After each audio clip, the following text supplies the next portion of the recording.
Hola, buenas tardes. Esta es la segunda clase presencial de la materia de hermenéutica de la Facultad de Estudios Superiores Acatlán. Te recuerdo que si estás viendo esta clase a distancia, es tu responsabilidad hacer un reporte de lectura sobre la misma clase en una cuartilla y tienes una semana para realizarla. Ok. Buenas tardes, chicos. ¿Cómo están? ¿Qué tal su semana? Pesada, ¿Pesada? ¿Y eso? Sí. pues ya hay muchas tareas, trabajos, exposiciones. Uy, ok. Pues traten de darse un tiempito para algo porque sí está pesado. Pregunta, ¿mi carga de trabajo está pesada o está bien? Si gustan la puedo bajar. No, está bien. Ok. Se acaban de sentenciar solos, ¿ok? Entonces, vamos a avanzar. Sí, ¿qué pasó, Jordi? No, bueno, no hablo por los demás. Bueno. Gracias, Jordi. Ok, ya vamos a empezar de lleno con este libro. Este libro es el de Dos ensayos de hermenéutica de Dilthey. Dilthey, además de ser reconocido como filósofo, también es conocido como historiador, como sociólogo y pedagogo. De hecho, es visto en la facultad de Historia, Sociología, y en Pedagogía también es muy usado.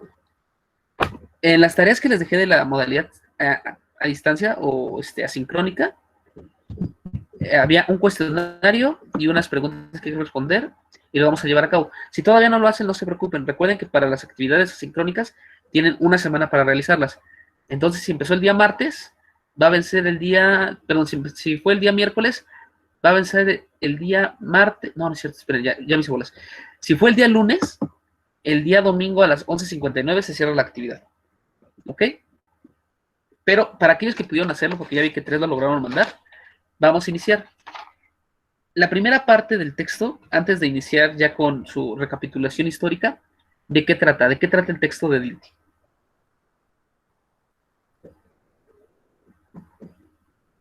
Aquellos, bueno, primero, de los que lo leyeron, ¿hay alguno presente o no hay ninguno presente? Yo creo que Nelson sí lo hizo. Ok. Ahí viene Nelson, ahí viene. Hola Nelson, buenas tardes. Ahí está.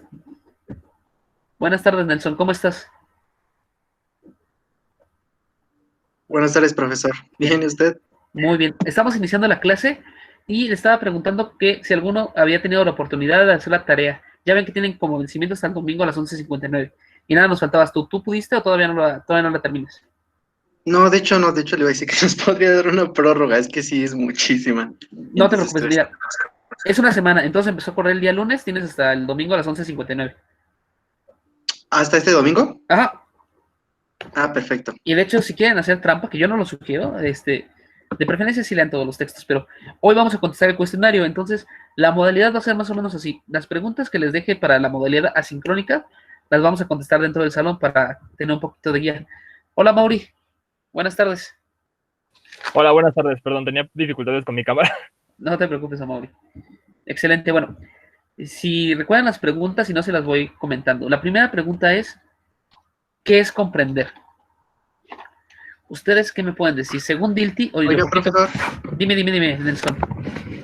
Es que justo eso tenía una duda, porque en el Classroom viene hasta hoy, ¿no? A las 11:59. Aparece hasta hoy a las 11:59. No te preocupes, lo cambio. Sí. Fue error mío, lo cambio, no te preocupes. Ok, perfecto. Sí, gracias. Ok, ahora sí.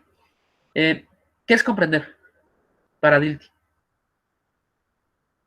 Vamos con una pregunta un poquito más básica, ya que todavía no tenemos las preguntas hechas.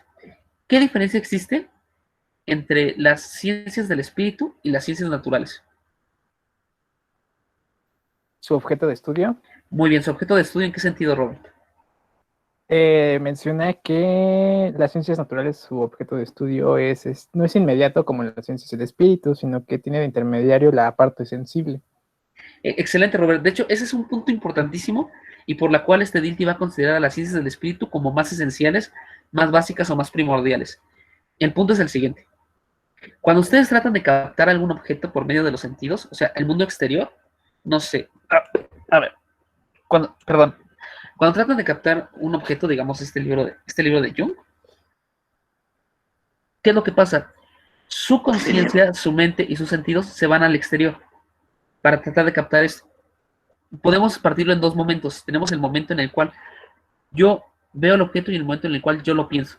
O si quieren ver la reflexión, que es un volver a llevar. El problema es este.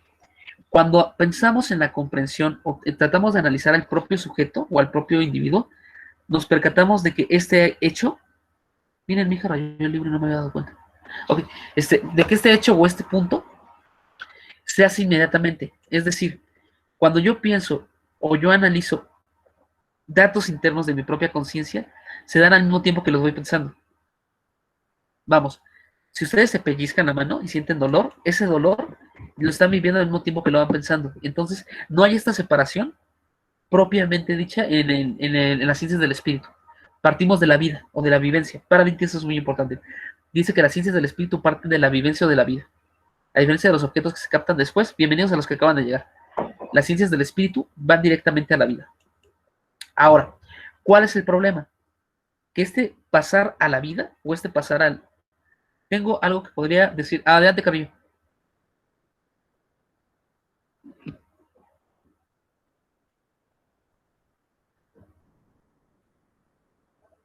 Mientras que Carrillo nos dice, bienvenida, Oda.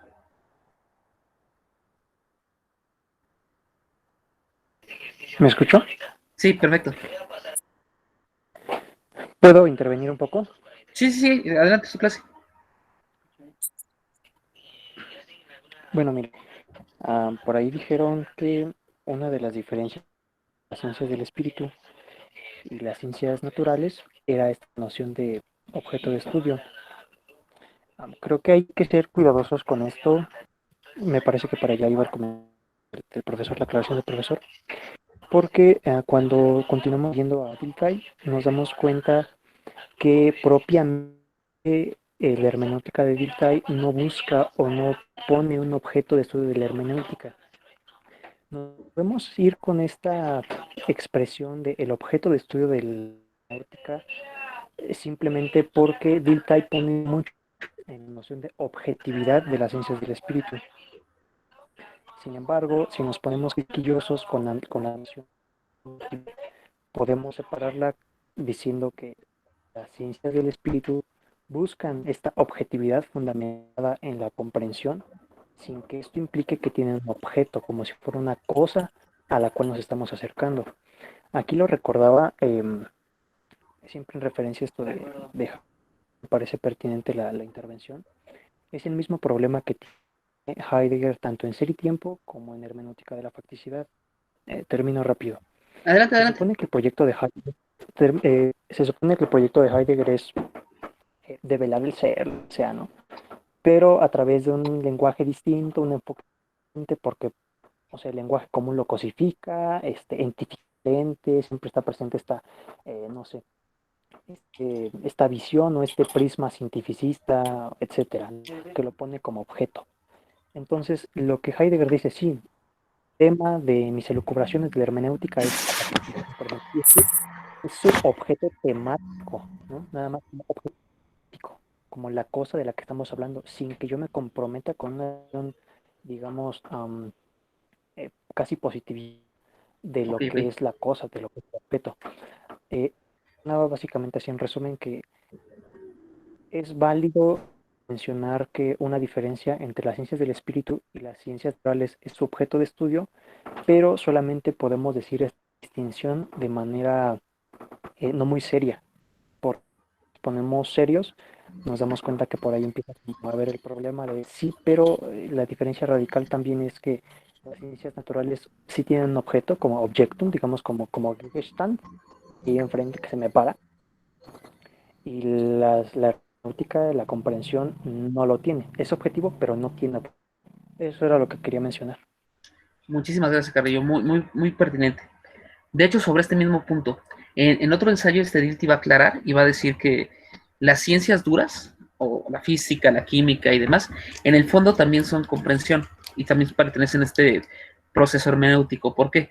Porque a pesar de que analizan el objeto de estudio, analizan el mundo fáctico, eso ya lo hacen desde una comprensión del sujeto. Es decir, que todo mundo exterior ya parte de una comprensión interior del sujeto. No podemos desprender al sujeto de todas estas implicaciones. Ahora, sobre este mismo punto, y un punto interesante de este Dilthey, es lo siguiente. ¿Alguno de ustedes tiene hermanitos chiquitos o ha convivido en los últimos meses o años con niños menores a 2 años? Oiga, tengo una duda, profesor. Dinos, Nelson. Sí, bueno, es que con respecto a eso, lo del objeto, no sería, es lo que, no sé, por ejemplo, no me quedó muy claro. El objeto en tan, bueno, porque parece ser que cuando se refiere a las ciencias del espíritu, el objeto es el fundamento, ¿no? Todas, abarcando tanto la filosofía, la teología, etcétera, ¿no? No Ajá. sé si, a eso creo, no sé lo que tengo duda, ¿sí se referirá a eso? Al fundamento en sí como, bueno, porque justamente es esta analogía, ¿no? Con las ciencias naturales, ¿no? Entonces no sé si sea ese el objeto. Sí, por objeto de estudio es el punto de partida a analizar. Mientras que las ciencias del espíritu, perdón, mientras de las ciencias duras, su punto de partida es el mundo material y se basan por medio de la intuición del espacio, las ciencias del espíritu, su punto de partida es la propia vivencia, es decir, la vivencia del tiempo interno.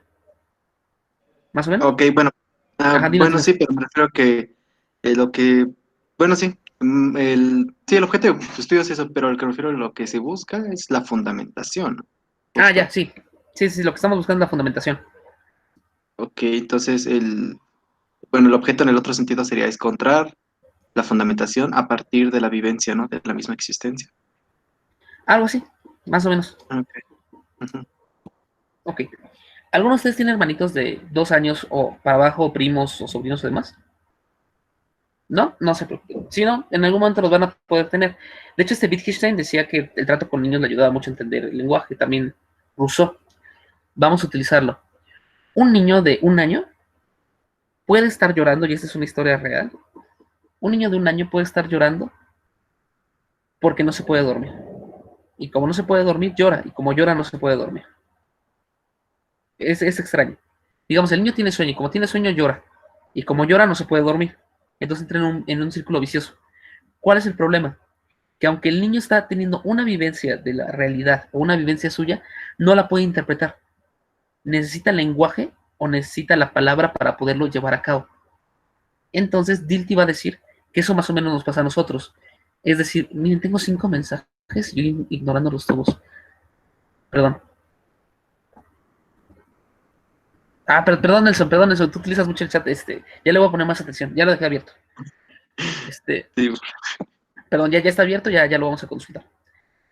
Les decía, entonces, como yo no me puedo comprender, mi vivencia no la puedo comprender totalmente, me voy a apoyar en la vivencia del otro. Es decir, el otro me va a permitir comprenderme a mí mismo. El problema es que cuando yo me acerco al otro, lo que obtengo del otro son signos, no es la vivencia del otro. Si yo en estos momentos les digo se me durmió la pierna, ustedes están recibiendo un signo verbal, no están sintiendo mi pierna dormida. Entonces lo que tienen que hacer es retomar se me durmió la pierna y retomarlo con lo que ustedes sienten cuando se les duerme la pierna para tratar de hacer un choque y una comprensión, una fusión de horizontes de por qué se me durmió una pierna. Para Dilke este es el punto interesante. Yo me puedo comprender solamente si comprendo al otro, pero comprendo al otro a través de signos externos y entramos en un círculo. La comunidad entonces se revela o se devela como un punto fundamental para entender al mundo. Esto Gadamer después lo va a retomar y lo va a llamar la tradición. Bueno, otro punto interesante. Dilty, el punto o uno de los elementos interesantes que quiere tratar, siguiendo un poco lo que dice Nelson, es si es posible pasar de la experiencia singular a la experiencia universal. Y ustedes que son expertos en lógica me pueden decir, por favor, qué diferencia existe entre singular, particular y universal. Vamos. O lo que recuerden, si no se acuerdan singular, quitamos singular. ¿Qué diferencia existe entre universal y particular? Aunque ya llevaron a Hegel, tienen que recordarlo un poquito.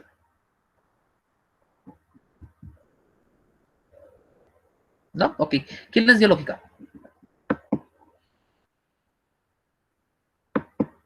Empiezo a creer que es problema de mi audio. Sí me están escuchando, ¿verdad?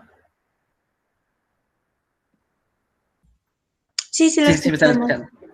Perfecto. La lógica sí, la No, da el profesor Argot y la profesora Esperanza. no, pues titanes. Ok. Entonces vamos con cosas sencillas. Juicio universal es el que aplica la totalidad. Todos los perros, todos los gatos, todos los cisnes. ¿Ok? Juicio particular, el que abarca lo que es menor a la totalidad. Algunos perros, algunos gallos, algunos cisnes, algunas personas, algunos elefantes. ¿Qué tiene de particular el juicio singular? El juicio singular es la relación entre el juicio particular y el juicio universal. Es decir, posicionar al sujeto en una circunstancia dada. Por ejemplo, yo soy una persona particular, un mexicano del siglo XXI, y desde esa particularidad está implicada la universalidad. El punto es este. Dilthey dice, o la pregunta de Dilthey es, a partir de la singularidad o de la vivencia propia del individuo, ¿podemos alcanzar un conocimiento universal? ¿Cuál creen que sea la respuesta? ¿Se puede, no se puede o cómo?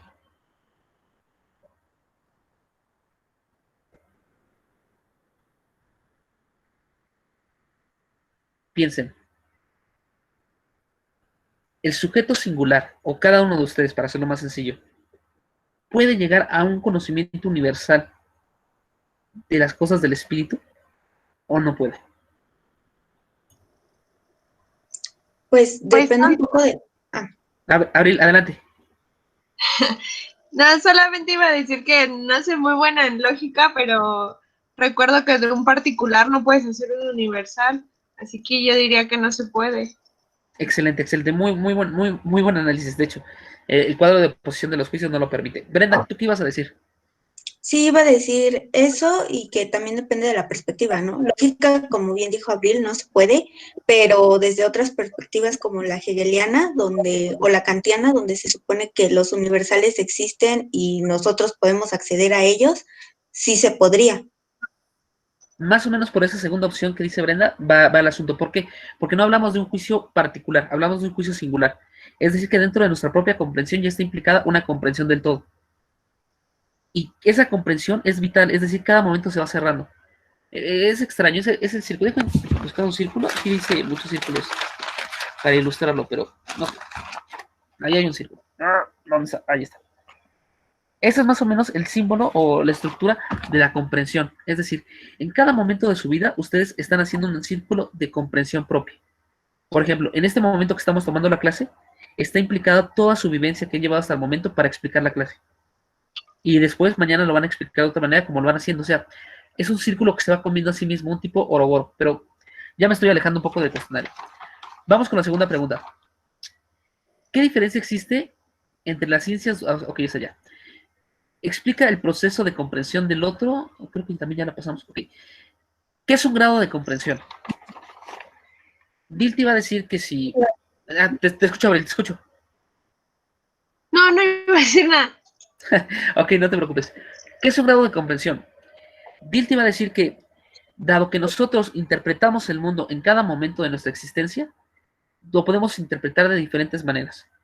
Para Dilthey, todas las cosas hablan. Y por hablan me refiero a que todas las cosas les vamos a dar un sentido o una dirección. Pero hay cosas que se permiten o nos permiten entender o comprender mejor las cosas que otras. A lo que voy. De hecho, lo vimos con Nelson en la clase pasada. Imagínense un dibujo. A ver. Ok, imagínense un dibujo X que hace un niño. Aquí hay. ¿Aceptamos a Daniela? Imagínense un dibujo X que hace un niño. Aquí tenemos uno. Para Dilthey hay forma de comprender esto. Es decir, basándonos en nuestra estructura, bueno, en nuestro lenguaje, en lo que sabemos de los símbolos, en lo que sabemos del desarrollo infantil, en nuestro contexto cultural le podemos dar un sentido. Sin embargo, la comprensión de esta es mucho más complicada que utilizar el lenguaje. Entonces, para Dilthey hay grados de comprensión y el grado más alto, ¿puedo leer mi respuesta? Claro que sí, Amaury, perdón. No se preocupe, profesor. Bueno, lo que yo respondí a la pregunta era de los grados de comprensión, es que son una limitación del interés al que está dirigida la comprensión. Cada interés encierra, en mayor o menor grado, un proceso técnico en el cual se alcanza un grado controlable de objetividad. Este comprender técnico y delimitado de manifestaciones de la vida objetivas y fijadas de modo duradero es lo que nos lleva a la exégesis o a la interpretación. Se resalta la relevancia de la lengua escrita fijada como texto para la comprensión de la vida espiritual y de la historia. La necesidad objetiva de comprender determinará su grado. O sea, yo lo que entiendo de esa respuesta es de que el grado lo limita digamos, lo que esté buscando el intérprete comprender de sí mismo, ¿no?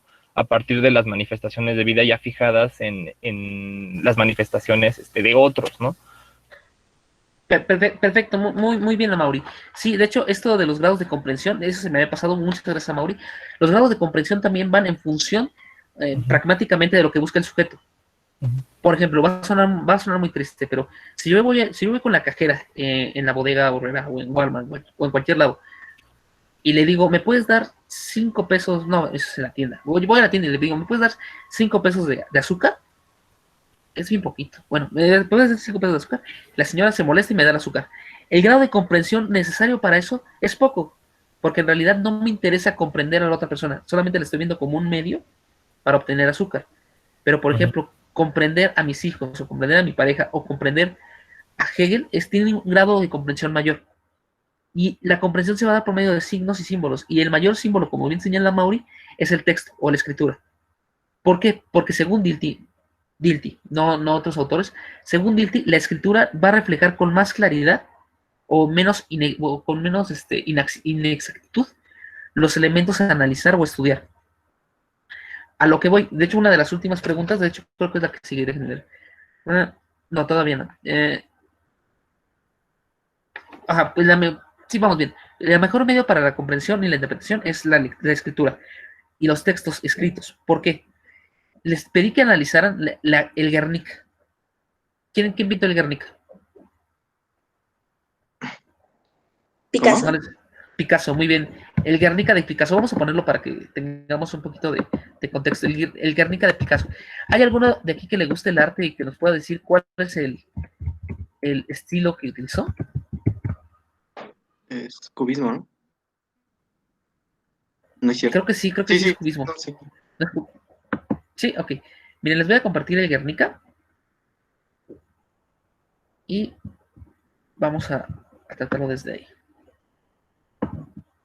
Veamos. Denme un segundito. Oiga, profesor, tengo una duda. Tú dime, te escucho. Bueno, esto que comentaba de estos grados de arte, digo, de De comprensión. comprensión. Por ejemplo, no sé, dado que hay, como decía de Hegel, ¿no? Que ahí se necesita un mayor grado de comprensión. Pero, por ejemplo, ¿en qué momento, no sé qué diría Dilthey también, dadas las varias interpretaciones que hay igual sobre, por ejemplo, fenomenología del espíritu, ¿quién tendría, o sea, ambas comprensiones, de un lado, por ejemplo, cierta escuela diría tal o cual cosa de la fenomenología y del otro lado otra cosa, entonces ambas comprensiones están en cierto grado, entonces, ¿cuál sería por ejemplo, la correcta, o ambas tendrían el mismo grado y por lo tanto las dos serían válidas? No sé si me... Muy bien, Nelson. Sí, te entiendo totalmente. Mira, lo que va a decir Dilthey, y por eso le pensaba el círculo que se autocompleta a cada instante, es que la mejor comprensión y la mejor interpretación es históricamente contextual. Es decir, como siempre estamos comprendiendo el mundo a través de nuestra tradición y nuestra vivencia, dependiendo del momento histórico en el que estés viviendo, se va a dar el método y la estructura para entender eso. No se me estás comprendiendo. Bueno, mira, no te preocupes, déjala en el aire la pregunta. Cuando lleguemos con los medievales, te va a quedar muy claro, porque con los medievales hay una disputa sobre lo que tú estás diciendo, si la interpretación alegórica o la interpretación gramatical es la correcta. Ok, ya está el Guernica. Me avisan si lo ven.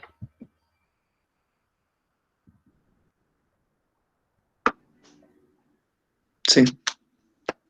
Ustedes me dicen cuando se vea. Sí, se ve. Muy bien, excelente. Se ve. Vamos a utilizar el proceso de comprensión e interpretación. Necesito que me ayuden y me digan qué es esto, o qué es lo que está explicando, representando.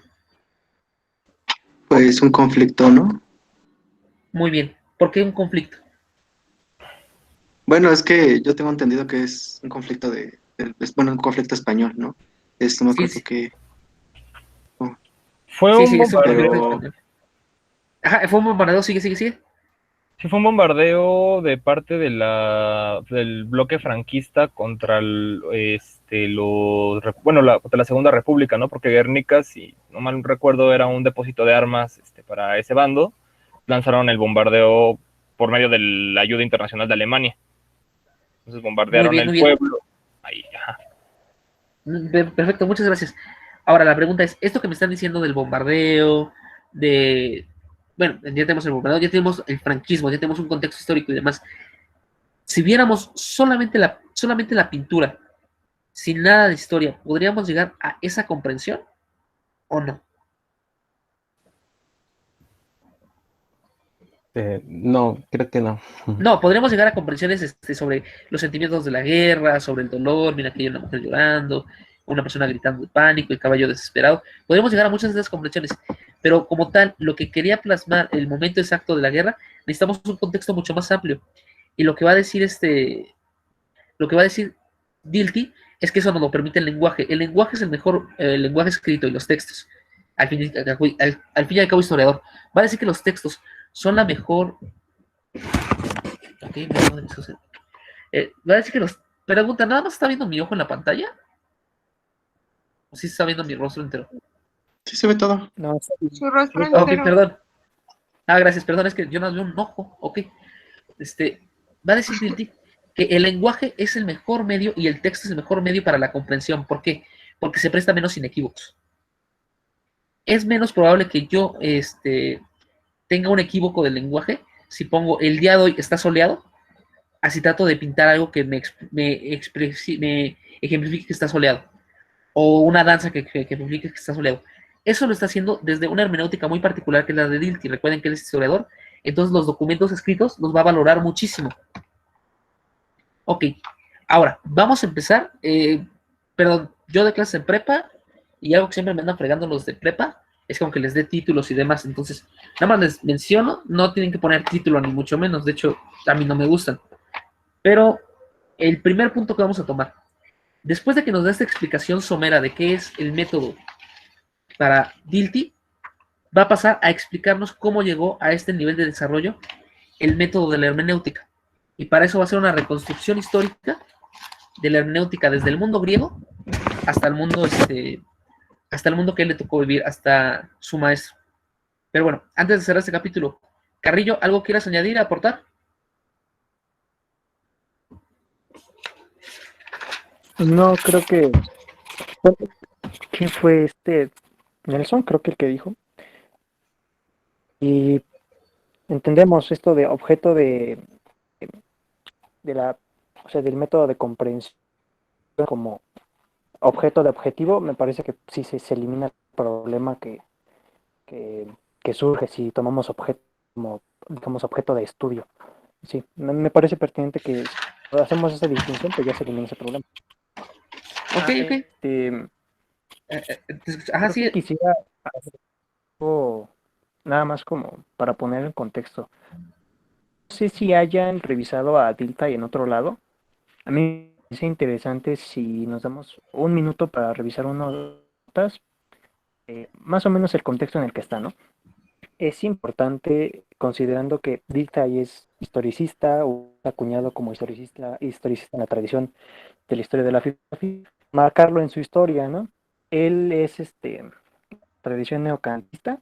De hecho, si ustedes estuvieron leyendo el texto, aparece que en las notas que hace el traductor, que se da como una especie de aire de segundo Kant.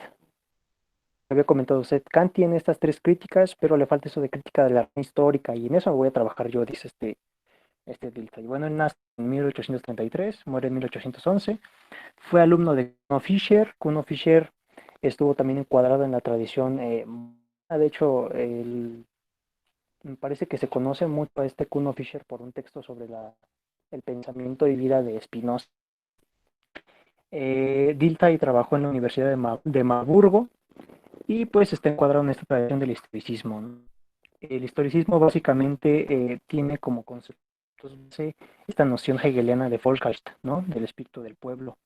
¿A qué se refiere esto? Bueno, él va a tener esta noción en mente cuando va a hablar de revivir el pasado en la propia situación histórica. Esto de revivir el pasado también a la vez retoma esta noción de Nachrekonstruktionen. Esto lo saca de Schleiermacher, esta noción de nach, de retornar, de volver, va a ser importante en Dilthey, ¿no? Y también, bueno, básicamente lo que dice el estoicismo es lo siguiente: el conocimiento de los asuntos humanos tiene un carácter irreductiblemente histórico, de todo una perspectiva ahistórica desde la cual comprender la naturaleza y la sociedad. ¿Podría ser esto una herramienta o alguna para responder a lo que preguntaban acerca de cuál es digamos, la correcta y la última interpretación de la fenomenología, diría Dilthey. Me pareciera que diría algo como no hay propiamente, sino hay una interpretación correcta, adecuada, dependiendo de la situación histórica, ¿no? Y continúa, es necesaria una explicación filosófica del conocimiento histórico que dé razón del conocimiento correcto. Ajá, recordemos que el énfasis de Tai, que es lo que pues vamos a ver más adelante, el énfasis o digamos el objetivo es hacer una Lebensphilosophie, ¿no? Una filosofía de la vida, aunque suene así medio cursilón, ¿no? Se supone que ya se tiene un conocimiento bien estructurado y toda la cosa de la naturaleza. Lo que dice que es responder a esta cuestión, digamos, antropológica, que el historismo siempre es como por ahí mezclado con antropología, y va a estar por allí. Después nos comentó cómo, o sea, cómo da este giro con Gadamer, porque Gadamer va a decir que pues estaba muy padre el proyecto de Dilthey, pero básicamente era un COMP 2.0, bueno, así más o menos, ¿no? Que sigue siendo epistemologicista y que toda la cosa pues, sigue marcado en algunos supuestos medio cuadrados, deja al espíritu correr. Nada más para terminar, Dilthey no es el único historicista de la época. Yo creo que ya ubican a varios más que estaban más o menos coetáneos por ahí. Por ejemplo, Simmel, George Simmel, tiene varios textos sobre Schopenhauer, sobre Nietzsche. A Meneke, alemán es todo. A Max Weber también era historicista. A Strauss es muy recurrido citarlo Heidegger. A Benedetto Croce, él es italiano. A Spengler, lo que hace es tener este texto de la decadencia de Occidente, que está muy recurrido por Heidegger, por ejemplo, en el texto que siempre llevo mencionando de hermenéutica de la facticidad, e incluso no nada más lo menciona ahí, de introducción a la fenomenología de la religión, y también lo menciona en Ser y Tiempo, si quieren darle una checada. Y Ernest Collingwood, ya un poquito más para acá, Collingwood tiene este texto de la idea de la historia, que me parece también muy importante si queremos darle una perspectiva general a cómo se abordan los problemas del pensamiento desde la visión historicista. Nada más como para poner referencias por aquí y por allá. Nada más eso. Gracias. Muchas gracias, Carrillo. De hecho, sí, Carrillo nos acaba de dar una muy buena visión erudita. Vamos a tomar algunos puntos de estos interesantes. Primero, el método. Como bien señala Carrillo, Dilthey está utilizando el método para darle una estructura a las ciencias del espíritu similar o parecidas a las ciencias duras. Su objetivo es volver a las ciencias del espíritu al mismo nivel de ciencia que las ciencias duras. Mientras que Gadamer, lo vamos a ver en el futuro, dice que no, que eso no tiene ni pies ni cabida, que el método simplemente es una forma de acercarse, pero es diferente a la verdad y va a prescindir de él. Pero vamos a avanzar un poquito y primero vamos a empezar con Dilthey y la interpretación del mundo griego. Cuando ustedes analicen el texto, o si ya lo hicieron como a Mauri, algunos más de ustedes, si es que ya lo empezaron, felicidades. Cuando entramos al mundo griego, Dilthey va directamente con Aristóteles. Se va a saltar algunos otros autores, Platón, Cratilo y demás, y va directamente con Aristóteles, y va a ser algo que en su época fue revolucionario. Cuando empieza a citar a Aristóteles y lo empieza a trabajar, lo va a hacer a través de la retórica, y no a través del organón. ¿Qué implicación tiene esto? ¿Qué diferencia existe entre los temas tratados en el organón y los temas tratados en la retórica? Si ustedes recuerdan el texto de la retórica, ¿cómo empieza? La dialéctica es la antiestrofa de la retórica. Lo que pasa es que la dialéctica está enfocada en un discurso acerca de la verdad de las cosas, ¿no? O sea, un discurso, por decirlo de alguna manera, científico, porque trata de acceder a un conocimiento concreto de las cosas. Y la retórica es un arte, es el arte de poder convencer a tu interlocutor. O sea, la lógica en ese sentido del organón se centraría más bien en demostrar la verdad, y la retórica se centraría más en el ámbito de convencer a la persona de lo que tú estás diciendo. No sé si por ahí va más o menos la intervención. Perfecto, Mauri, muy bien. De hecho, vamos a continuar con lo que está diciendo Mauri. ¿Cuántas personas se necesitan para poder hacer lógica? ¿Y cuántas personas se necesitan para poder hacer retórica. No sé si está entendiendo la pregunta. Ok, Pues, dinos, Abril. me parece que en la lógica podrías hacerlo tú solo, ¿no? Y en la retórica sí se necesita de alguien más. Sí, perfecto. O sea, aunque en teoría tienes que haber alguien que te enseñe la lógica, tú puedes hacer lógica tú solo, puedes analizar la naturaleza y llegar a conclusiones. Mientras que la retórica siempre reclama la voz del otro. Siempre se necesita el otro, y con el otro se llega a acuerdos. Entonces, en una época en la cual tenemos el auge de la ciencia, el auge del mundo duro, ya hemos llegado con Kant, ya hemos tenido a Hegel, alguien que te diga, espérate tantito, no solamente se trata de lo que tú piensas, ve lo que está pensando el otro, y a través de ambos llega un acuerdo, porque en el acuerdo se encuentra lo esencial. Aquí tenemos los inicios, o no los inicios, pero tenemos un representante de una pluralidad cultural. Ya no tenemos solamente la hegemonía de una voz, sino que tenemos dos voces hablando. Y sobre el mismo punto, Dilthey va a profundizar un poco y va a decir que en la primera época de Grecia, lo que teníamos era un análisis o un uso de la retórica como una técnica. Es decir, tropos, figuras, para poder explicar mejor tu discurso. Pero en un segundo momento, cuando ya hay una distancia histórica, y esto es muy importante, la hermenéutica surge, o la hermenéutica sirve porque hay una distancia histórica, o hay una distancia, ya sea histórica o ya sea personal. Si yo pudiera pensar exactamente lo que ustedes están pensando, no necesitaría buscar comprenderlos, porque pensaríamos lo mismo, como una unimente. Y si yo estuviera inmerso en el mundo griego, no sería para mí un problema directo que es el mundo griego, porque estoy viviendo en ese mundo griego. Creo que sí es Bátimo, perdón si me equivoco, pero Bátimo decía que toda época tiene luces y sombras. Y lo que nosotros solamente podemos ver en nuestra época es la luz. Las sombras son aquellas cosas que nos ocultan porque no nos son evidentes porque estamos cegados por la luz. Es decir, solamente la distancia en el tiempo te permite ver cosas que antes no podías ver. Perdón, lo voy a bajar al nivel más tonto y más simple. Si alguna vez ustedes tuvieron una noviecita o tuvieron un noviecito, y cuando vieron con él y estaban en la luz, todo era perfección. Todo era, qué bonito es estar con él, qué padre salir a pasear y demás. Estaban cegados. Cuando se casan y pasa el tiempo o terminan con esa persona y hay una distancia, ya pueden analizar y decir, creo que cuando me decía, maldito gordo, ponte a hacer ejercicio, no era que me quisiera, creo que me veía gordo. O cosas así. Ya hay una distancia. Como decía este Carrillo, hay un volver, se necesita un volver, ¿ok? Se necesita una nueva distancia. Esto lo empiezan a tener los griegos ya en el periodo alejandrino, con Alejandro Magno, conquistador, la biblioteca de Alejandría, y toda esta nueva apertura de conocimientos, ya hay una distancia entre la primera tradición y la actual. Cuando surge esta distancia, va a surgir un fenómeno bien interesante, que es tratar de identificar qué textos son del autor y qué textos son apócrifos. Piensa en esto, a este Homero se le atribuyen bastantes textos y de hecho se dice que ni siquiera era una persona, ¿no? Sino que eran un séquito de personas. La pregunta es, ya que tenemos una instancia histórica, digamos de 100 años, 200 años, ¿cuál va a ser el parámetro para determinar qué textos pertenecían a Homero y qué textos no pertenecían a Homero?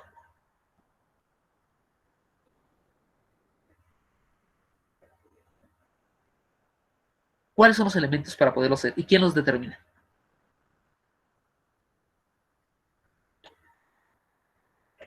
Cuesta trabajo y ustedes me podrán empezar a decir, no, pues o qué criterios utilizarían ustedes. Vámonos por allá.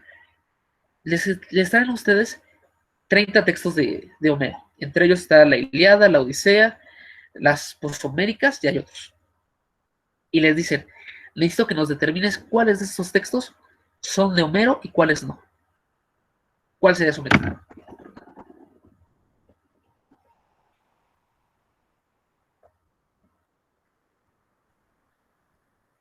A la Vaticano los aventamos en una mesa y los que quedan arriba ya son los textos, porque Dios lo eligió que se quedara arriba. Bueno, esa es una leyenda del Concilio de Trento. Dicen que así les escogieron los textos sagrados. ¿Puedes repetir la pregunta, por favor? Claro que sí, Roberto. Los contratan a ustedes como filósofos, filólogos, y les llevan 30 textos de la época clásica y les dicen, determíname cuál de estos textos sí pertenece a Homero y cuáles no pertenecen a Homero. Es más, para que sea más filosófico. Ya ven que existen los diálogos apócrifos. Les traen diálogos de Platón y les dicen, determina qué diálogos son de Platón y qué diálogos no son de Platón. Pues para empezar, puedes empezar a hacer una determinación histórica de cuándo se escribieron los textos. Eso no sé cómo se haga, supongo que es algo más técnico. Muy Y bien, muy por bien. lo demás, en cuanto al contenido, puedes revisar estilos, estructuras, palabras clave, inicios y términos de frase, cierto uso de términos específicos. Muy bien, Brenda. Bueno, también me recuerdo, bueno, no sé, también lo que he visto, por ejemplo, en los evangelios apócrifos, justo que no haya una contradicción, ¿no? No sé si con lo que predomine en la mayoría de estos evangelios. Bueno, no sé si, yo creo, ha de ser el mismo caso en este ejemplo que dan, pero no estoy seguro. Muy bien, Nelson, también. Esa es otra buena opción. Tenemos las pruebas históricas fehacientes, fechas, tiempos, características, y también tenemos la coherencia o la unidad de los textos. Y a través de eso vamos haciendo la construcción. Esto es delimitar, ¿ok? La palabra delimitar se compone de dos partes, que es límite, y de, que es el acento o es la barrera. Entonces, delimitar es como poner una frontera, es como levantar un muro de Trump entre México y Estados Unidos. Es decir, qué sí pertenece a la tradición y qué cosas no pertenecen a la tradición. Entonces, cuando yo delimito los parámetros para elegir qué es lo que sí va a ser parte de los textos oficiales, estoy delimitando. Y el método que voy a utilizar, yo lo estoy poniendo. Y por más racional que sea, va a ser un método basado en mi experiencia humana o el de mi comunidad. Piensa en esto. Si dentro de 500 años encontraran los textos del siglo XX y encontraran a Wittgenstein, al Tractatus Lógicos Filosóficos y las investigaciones lógicas filosóficas, y las investigaciones, ¿cuántos filósofos, perdón, cuántos historiadores no dirían, no, pues estos son dos autores diferentes? Lo que pasa es que el segundo texto es apócrifo, porque se contradice totalmente con el primero, no existe esa unidad. Entonces la construcción de qué es lo que está ahí es parte de la hermenéutica, es delimitar, es ver qué es lo que está dentro y qué es lo que está afuera. Para poder hacer esto, como ustedes bien dijeron, lo que se busca es la armonía, es decir, la unidad, la coherencia. Pero dentro de la unidad y la coherencia no hay que olvidarlo, y este es un punto que va a resaltar mucho Dilthey. Dentro de la armonía y la coherencia, no solamente está la armonía y la coherencia del texto que estoy analizando, sino que al mismo tiempo me tengo que analizar yo como sujeto que estudia, algo que los positivistas ya no manejaban o ya no trabajaban. Y yo tengo una duda, profesor. Dinos, Nelson. Y por ejemplo, si, no sé, esto que dice de Wittgenstein, ¿no? Por ejemplo, si hubiera estado, no sé, hace 2000, bueno, más bien volviendo a lo de, bueno, sí, Ok. supongamos que, no, pero supongamos que dentro de 2000 años, pues como dado que hay como que ciertas cosas, ¿no? Más bien, hay cosas totalmente diferentes, y haga de cuenta que, dado caso, por ejemplo, de que en investigaciones filosóficas hubiera utilizado otro estilo de escritura, otros términos, sin embargo, ambos, tanto el tratados como las investigaciones, sí son, sí le pertenecen a él. ¿Qué parámetros habría, por ejemplo, en 2000 años de saber que tanto el tratatus como las investigaciones, pues las escribió él, dado totalmente la diferencia de ambos? Te entiendo, mira, para poderte contestar vamos a tener que regresar en el tiempo otra vez a los griegos, pero vamos por partes. Cada época y cada sociedad va a tener que plantear sus propios métodos de análisis, y lo que tú te estás preguntando, se lo preguntaron cuando trataron de analizar los textos apócrifos y los textos de tanto los religiosos ya en la Edad Media como los griegos que ahorita estamos manejando, y se preguntaron cómo poderlo saber. El primer punto importante es que tiene que existir una unidad, ¿ok? Pero no me refiero a una unidad en el texto, sino una unidad entre lo que estoy interpretando del texto y la forma en la cual yo estoy viviendo. Esta es si quieren llamarlo metaunidad, está bien. Miren, ¿a qué voy? Yo voy a darle un sentido y voy a decir, esta es la estructura de unidad que tiene el texto o la idea que tengo yo del texto.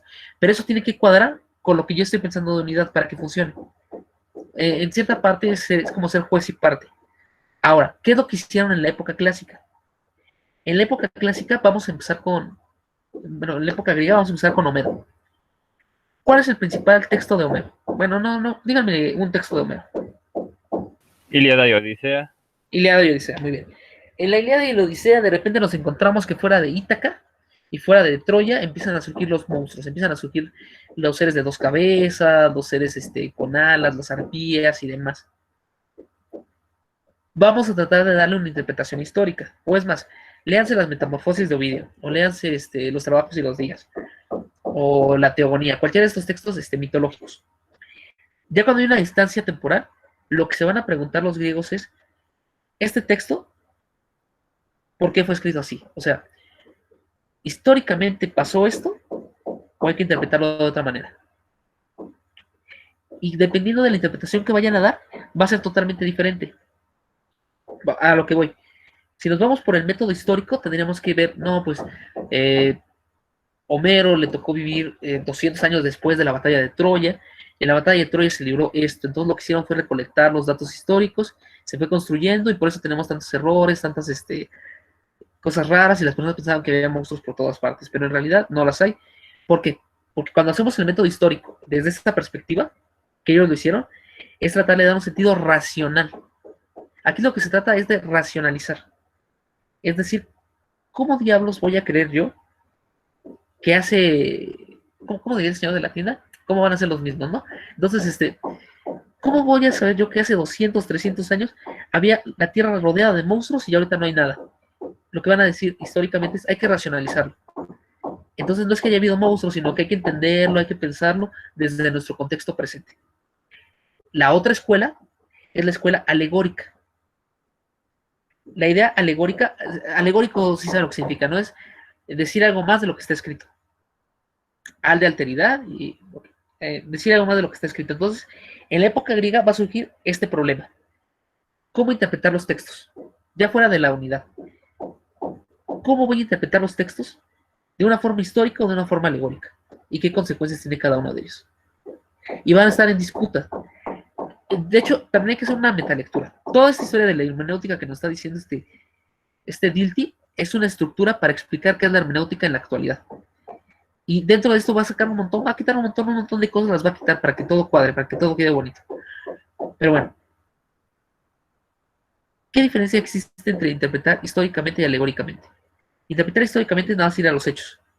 Interpretar alegóricamente es decir, Homero no se equivocó o los dioses no se equivocaron. Y lo que está escrito ahí tiene un sentido, pero yo no lo entiendo. Entonces yo le tengo que dar un sentido porque la palabra que está ahí es cierta, nada más que yo no la estoy entendiendo. Les había pedido que analizaran o buscaran algún mito. ¿Encontraron algún mito interesante? Yo encontré el mito de Tifón. Ok, cuéntanos el mito de Tifón. Pues todo nace a partir del fin de la titanomaquia, cuando Zeus ya venció, bueno, todos los olímpicos vencieron a los titanes y se establece como que el orden olímpico dentro del mundo griego, bueno, el mundo mitológico. Entonces Gea, bueno, según depende de la versión del mito, porque hay varias versiones. Si le hacemos caso a Hesiodo, Gea se siente de alguna u otra manera mal por la muerte de, bueno, no por la muerte, sino por la derrota de los titanes, que son sus hijos. Entonces procrea con el Tártaro. Tártaro, si bien recordamos, pues es este mundo subterráneo que hay debajo de la tierra, y al procrear con él nace Tifón, y Tifón lo describe de una manera bastante así, como de historia de terror, porque es un ser de proporciones gigantescas, tiene tentáculos en lugar de piernas, bueno, no son tentáculos, más bien son serpientes, y también en lugar de dedos tiene serpientes, y de las serpientes, cada serpiente tiene una voz, pero las voces que expresa no son voces articuladas, son voces que suenan de tal manera que no se puede discernir lo que dice, apenas el lenguaje que tiene es limitado para que los dioses comprendan pues, que quiere ir a destruir el Olimpo. Entonces eso hace, va y empieza a atacar a los dioses olímpicos. Entonces, los dioses olímpicos toman y se escapan a Egipto, y al escapar a Egipto toman la figura de animales, según si le hacemos caso también a Graves, de la mitología de los mitos griegos. Entonces, la única que no va es esta Atenea, y Atenea le dice a Zeus que pues, no se raje, ¿no? Que se rife con este Tifón. Entonces Tifón y Zeus encarnan una pelea, pero en principio Zeus pierde, y Tifón le arranca los tendones de los brazos y de las piernas, y los lleva a esconder a la cueva donde él nació, y se los deja en resguardo a otra diosa que se llama Delfine, si no mal recuerdo. Entonces, para poder recuperar Zeus sus tendones, van Hermes y Pan a recuperarlos, engañan a esta Delfine, sustraen los tendones y se los vuelven a poner a Zeus.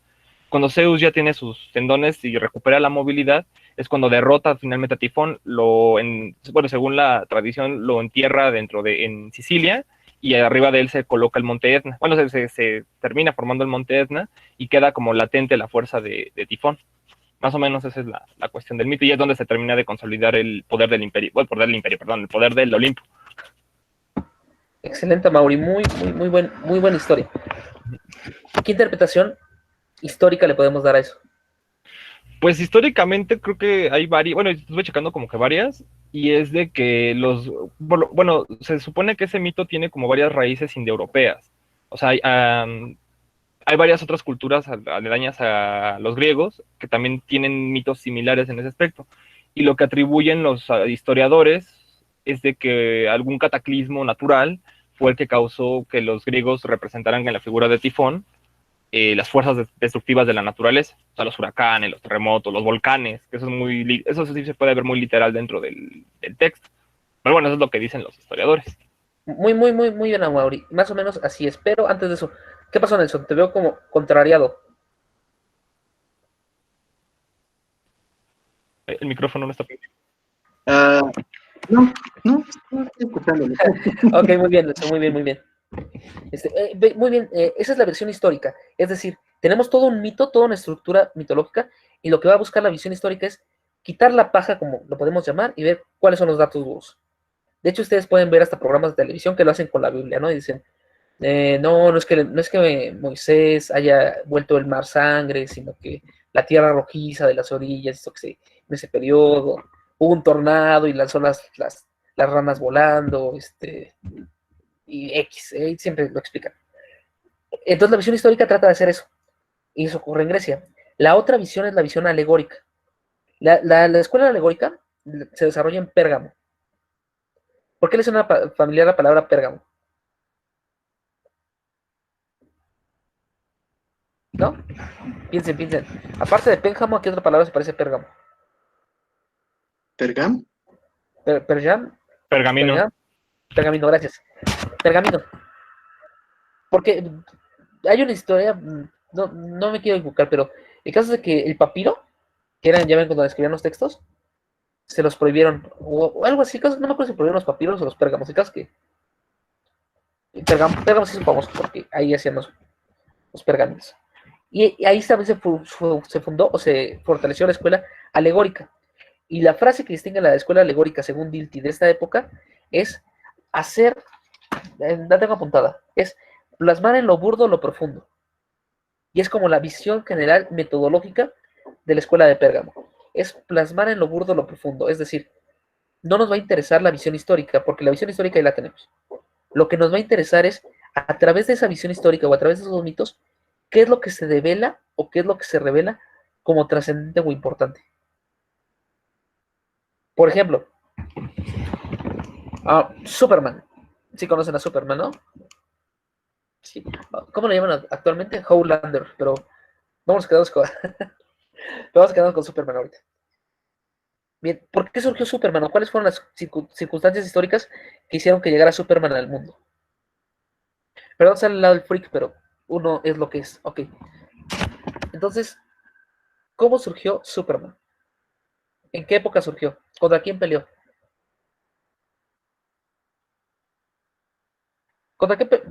¿Qué personaje histórico fue pateado por Superman? También fue pateado por Hitler. Superman pateó a Hitler, ¿no? Dino, Robert. No, nada. Ok, entonces Superman pateó a Hitler. Superman surge durante el periodo entre guerras. Si se recuerdan, el periodo entre guerras es 1920, con el crack de la bolsa en el 29, la decadencia y la destrucción hasta el 39, y luego la explosión. Y surge como un símbolo de la esperanza. Las personas necesitaban algo en que creer. Ya no había mitos, ya no tenemos estas mitologías, y Superman surge para suplir esta necesidad de un mito, de un héroe. Entonces, históricamente, la existencia de Superman se atribuye a una necesidad social. Actualmente ya estamos tan atascados de estas cosas que ahora surge la necesidad de un Homelander, ¿no? Un antihéroe que lo logro explicar. Esa es como la versión histórica. Ahora, alegóricamente, ¿qué representa Superman? Vamos, ¿cómo se llama el creador de V for Vendetta? Bueno, no importa, no va a haber ningún tipo de examen de filosofía de posgrado, nada de eso. ¿Qué tipo de elementos o qué tipo de características alegóricas representa Superman? ¿O por qué Superman cobra fuerza? Bueno, si no me equivoco, es una representación de los ideales norteamericanos en ese aspecto, ¿no?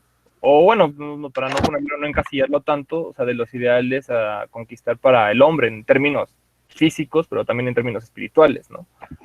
La conquista del bien, digamos que a modo kantiano, del imperativo del bien. Perfecto, sí. De hecho, eso de que representa los ideales norteamericanos surgió por la guerra, o sea, era la bandera de ella, y sí, es totalmente propaganda. Pero representa, como tú bien dices, el imperativo kantiano. El ser que lo puede hacer todo, si quiere nos puede dominar y destruir a todos, no lo hace. Y así como él no lo hace, tú no lo tienes que hacer. Alegóricamente es una lección pedagógica que nos quiere dar. Vamos a regresar a los mitos. Los mitos no solamente explicaban la historia, sino que dentro de la historia explicaban todo esto. Si nos quedamos solamente con la visión histórica, los mitos se vuelven historias bonitas que contarle a los niños. Si nos quedamos con la versión alegórica, tienen algo más profundo y algo que hay que revitalizar. Perdón que cite a Jung, pero ahorita lo estoy leyendo. Jung va a decir, si nos basamos y agarramos el tarot, o agarramos el I Ching, o agarramos los arquetipos básicos, y los vemos como cosas mágicas, no nos va a servir de nada, porque la realidad no es mágica. Pero si los vemos como un método de analizar la conciencia y ver las figuras alegóricas que nos representan, puede funcionar mejor. Ok, el punto importante para Dilthey es este. Él va a decir que en la época griega clásica y en la época helénica vamos a tener esta dualidad. Tenemos el lado histórico y el lado alegórico, y van a estar en constante pelea. Y de hecho, Dilthey no sé si haya sido novelista, pero pudo haber sido un buen novelista, porque van a ver cómo al final de todos sus capítulos, ya cuando llega a su hermenéutica y a la de su maestro, ya se reconcilió todo y tenemos final feliz, pero ahorita está en conflicto. Ok, ¿dudas, preguntas hasta aquí, chicos?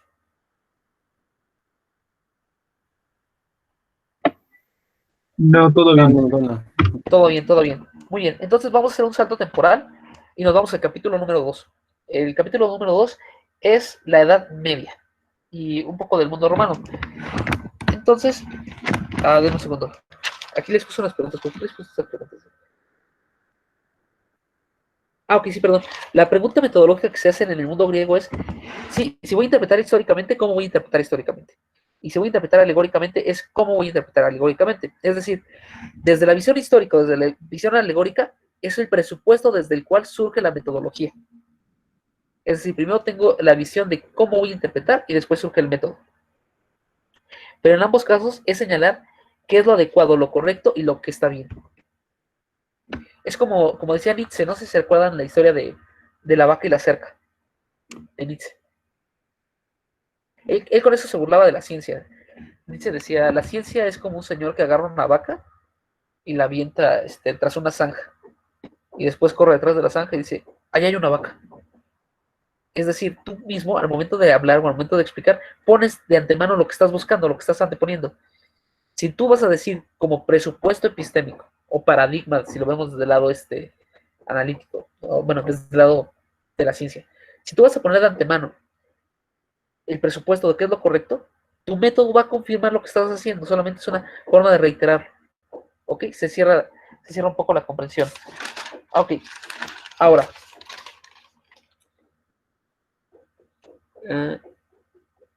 Muy bien. ¿Quién me puede decir si conoce o si ha escuchado una alegoría de Jesucristo en el Viejo Testamento? Está raro, ¿no? Pero, de hecho, ¿por qué fue Nelson? Nelson sí sabe de estas cosas. Bueno, ahí está Nelson. Ok. No, profesor, es que me pasa algo, espérame. ¿Te pasó qué? Ok, ya fue Nelson. Le pasó algo. Ah, gracias. Odalis, ¿verdad? Sí, Ok. no sé si me equivoco, pero parece que esta alegoría está en Daniel. Ajá, sí, vas bien. ¿Por qué?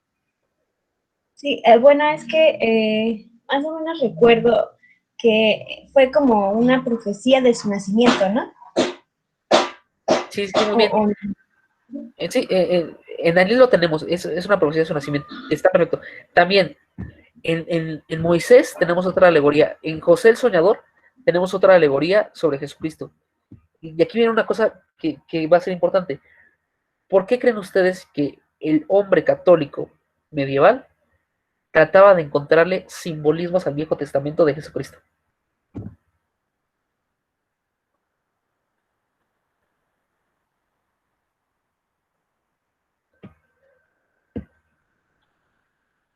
Ok, vamos a avanzar un poquito. Una de las problemáticas esenciales de la Edad Media para el mundo católico es el siguiente. Tenemos dos testamentos. Tenemos el Nuevo Testamento y el Viejo Testamento. Si fueron escritos del mismo tema y por la misma razón, tiene que haber una unidad. Si existe esta unidad, tiene que haber precedentes o tiene que haber explicaciones de la llegada de Jesucristo en el Viejo Testamento que no está en el Nuevo. Digo, que lo avecina en el Nuevo. Es una forma de darse autocomprensión. Si lo quieren ver de otra forma, tenemos a Hitler, ¿no? Hitler daba su origen de la raza aria, explicándolo como desde los primeros bárbaros ya existía el movimiento nazi. O José Vasconcelos hace lo mismo, pero estamos hablando de nazis, entonces es lo mismo, ¿no? Entonces, si no me creen, investiguenlo. Vasconcelos era nazi. Ok. Regresando. Una de las principales problemáticas es cómo unir los dos testamentos. Para poderlo hacer, van a tener que recurrir al método alegórico. Y aquí va a haber uno de los problemas principales o más fuertes de la Edad Media. Los judíos, o la interpretación judía, van a decir, todo lo que está en el Viejo Testamento no tiene nada que ver con Jesucristo, ni le busquen. ¿Ok? Y por otra parte tenemos a los gnósticos. Aparte de los gnósticos, también tenemos a los,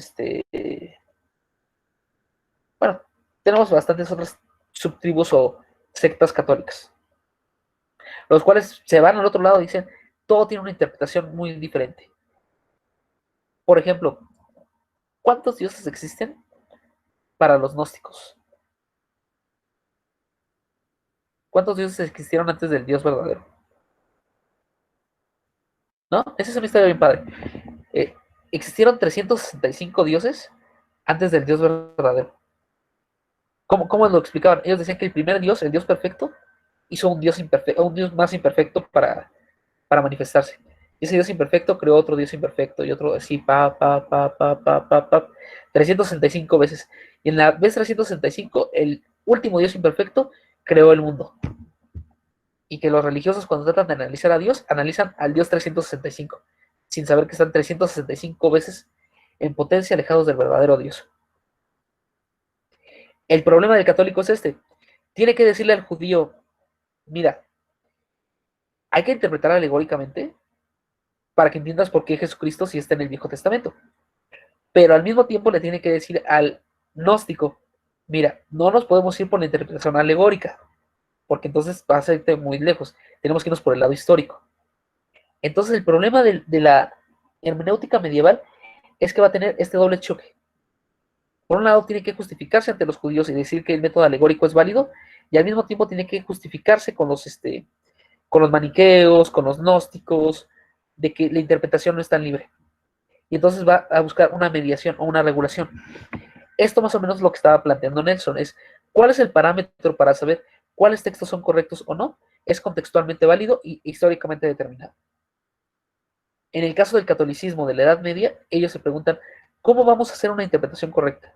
Lo primero que tienen que hacer es justificar que haya una unidad en los textos donde aparece Jesucristo, y la segunda, que las cosas que dicen los gnósticos y los maniqueos no es cierta. Para poder hacer eso, nuevamente surge la palabra límite. Es decir, van a decir, ya tenemos la hermenéutica, ya vimos que está el método histórico y el método alegórico. Ahora hay que poner reglas. Y Dilthey viene de poner reglas el principio de la ciencia de la hermenéutica. Es decir, hay que establecer reglas por medio del diálogo y el consenso para saber qué se puede interpretar y qué no se puede interpretar. En el Concilio de Trento se llevó a cabo esta labor, y en otros pensadores que vamos a ir viendo se llevó a cabo este fundamento. Pero en última instancia, y esto ya no es de Dilthey, esto ya es personal, en última instancia nos vamos a enfrentar con El Aristoi. No sé si recuerdan de sus clases de griego. ¿Quién es el Aristoi?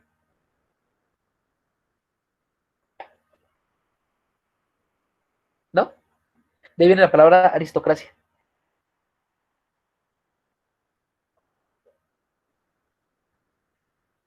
Ok, Aristoi era el término griego para referirse a el mejor y a la verdad. Era el mejor y la verdad al mismo tiempo. El Aristoi. ¿Cómo funcionaba? Vamos a suponer, creo que esto se lo dije a los que tuve el año pasado, pero, y a los que tuve el año antepasado, pero vamos a suponer que somos una tribu de cazadores. Y ¿quién será bueno? ¿Dónde está? Ok, Robert. Vamos a suponer que Robert se convierte en el Aristoi, él es el mejor. ¿Y cómo es el mejor? Porque va y destruye una tribu. Y después de que destruye una tribu, les dice, a partir del día de hoy, todos los que midan, ¿cuánto mide Robert? 1.70. ¿1.70? Muy bien. Sí.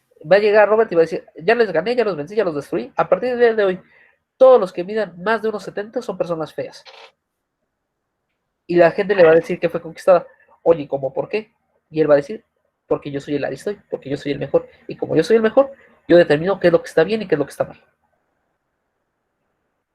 Cuando va pasando el tiempo, ya no solamente tenemos un Aristoi, digamos que Robert se junta con Carlillo, con Fabián, con Jimena, con Odalis, con Viviana, y ya tenemos muchos Aristoi. Ya que tenemos muchos Aristoi, ya no es que yo pueda determinar que yo soy el mejor porque les voy a ganar, porque cualquiera de ellos me puede ganar. Entonces surge el diálogo y surge el arte de convencer por medio de la retórica para llegar a un acuerdo. Pero en último instante, o en último grado, tenemos voluntad de poder, o tenemos la imposición de uno sobre el otro a través del lenguaje, o a través de otras fuentes. En la Edad Media va a pasar algo muy similar. Vamos a plantear las reglas de la interpretación uniendo parte alegórica y parte histórica, pero por medio de lo que a mí me conviene, que es justificar mi propia creencia. ¿Y por qué tengo que justificar mi propia creencia? Porque los otros no me creen, pero yo sí me creo y yo no tengo dudas sobre eso. En este momento van a surgir dos escuelas importantes de interpretación. Vamos a tener la escuela gramatical y otra vez la escuela alegórica. La escuela gramatical surge en Antioquia, por si les interesan los nombres. Yo soy pésimo para ese tipo de nombres. Pero la interpretación histórica, digo, la interpretación gramatical, lo que va a decir es que para poder entender lo que dice la Biblia o lo que dicen los textos bíblicos, hay que apoyarnos y hay que basarnos en lo que está escrito. No poner más. Oye, ¿qué dice en la Biblia que Adán creó a la mujer de barro y luego y al hombre y que luego los volvió a crear? Ok, esa es la interpretación gramatical. Búscale la coherencia. Si no le encuentras la coherencia, hay un error, pero eso es lo que está. Y con eso nos vamos a ir. Y por otra parte, volvemos a tener el mundo alegórico, en el cual dice, no, espera. No solamente es que haya sido barro, sino que tiene otra interpretación, otro origen, y hay que entender por qué pasa. ¿Cuál es el fundamento de cada uno? La gramática se va por el lado histórico y va a decir, lo que está escrito es lo que existe. El lado alegórico del lado católico es un poquito mejor. Pregunta, ¿han leído a se me fue, Orígenes? ¿Orígenes? Ahorita si no, yo la verdad tampoco no lo he leído mucho. Muy poco. Gracias, Carrillo. Yo tampoco, pero para que se vayan preparando, porque Ernesto de Icaza, a los que van en segundo semestre, ya los puso a leer Orígenes. Entonces, dentro de unos años ya van a ser más burritos que las nuevas generaciones. Eso es para que digan, no voy a ser más burrito y corran y lean a Orígenes saliendo de la clase. O jueguen a Among Us, o como ustedes gusten, también es divertido. Ok. Orígenes, concentrémonos. Orígenes va a decir que el fundamento alegórico es decir, Jesús es la clave. Es decir, ¿cuál es el fundamento para explicar el mundo? Es pensar el mundo a través de la visión de Jesús. Jesús el Cristo, ¿no? Entonces, que cualquier tipo de fundamentación tiene que partir desde la visión de Jesús. Tenemos que vivir en Cristo, tenemos que vivir en Dios. Y eso es la interpretación. Es una interpretación alegórica. Otros autores también alegóricos van a irse por otro lado y van a decir que el fundamento es el espíritu. La justificación metodológica que vamos a darle a la Biblia es el espíritu que está en ella. Y este es un punto muy importante. No sé si han escuchado frases como el espíritu de la ley. Viene de aquí. ¿Qué es el espíritu de la ley? Es no tomar no tomar la ley en su sentido crudo y concreto, material, sino qué es lo que quiso decir el creador de la ley. De hecho, no les había mencionado, pero aparte de filosofía, hay muchas otras disciplinas que trabajan la hermenéutica. Entre ellos tenemos a los de derecho. Los de derecho están atascados del método alegórico. Vamos a basarnos con esto del espíritu de la ley. ¿Quién de ustedes ya da clases? Bueno, Carrillo ya da clases. ¿Alguno de ustedes más ya da clases? Ok, ¿alguno de ustedes quiere dar clases? Muy bien, muy bien. Yo. Excelente, excelente.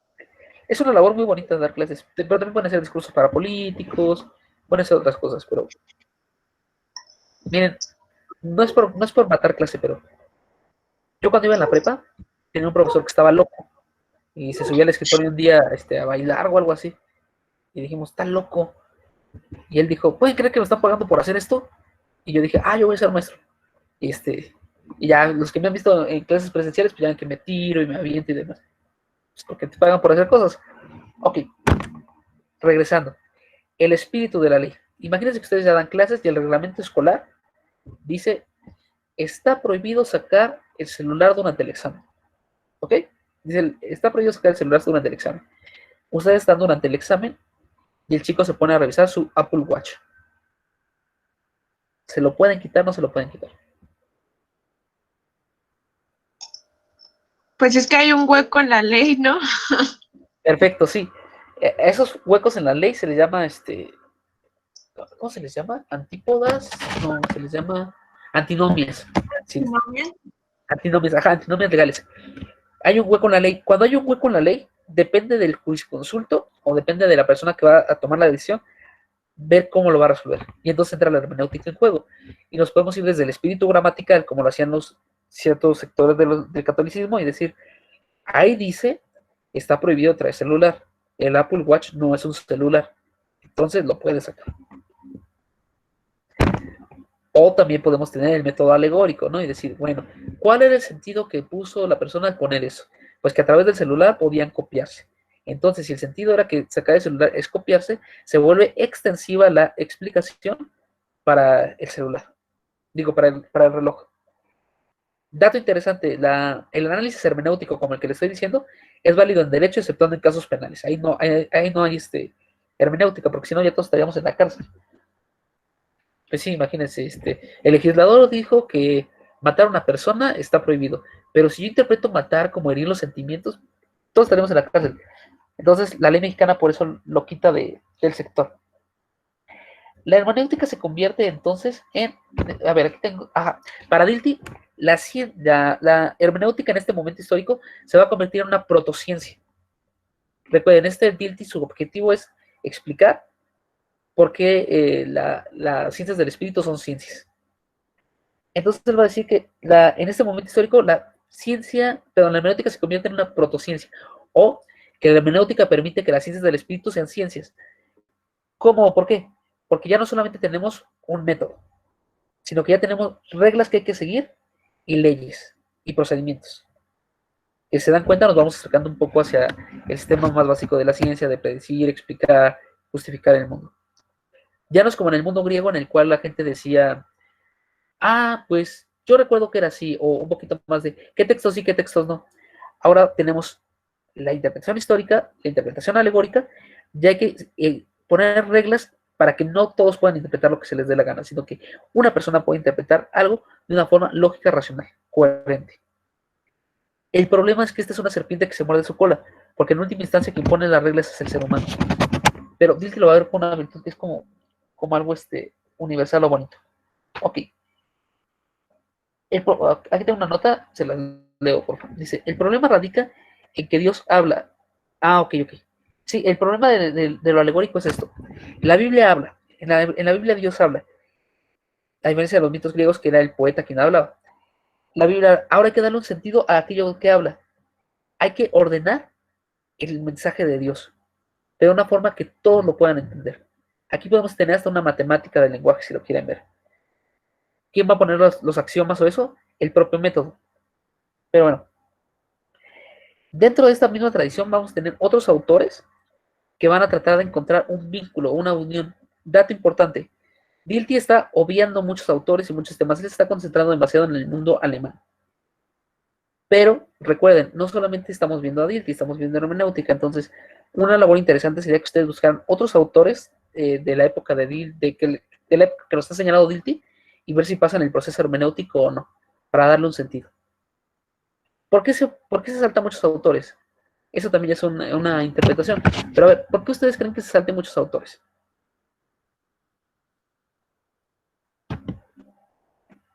Pues si seguimos las propias, la propia lectura de Dilthey, pues parece ser que también tiene que ver con el grado de interés que tiene él, ¿no? Respecto a su propia interpretación. Entonces, él tiene el interés de marcar una interpretación propia sobre la interpretación. No sé si se entienda más o menos eso.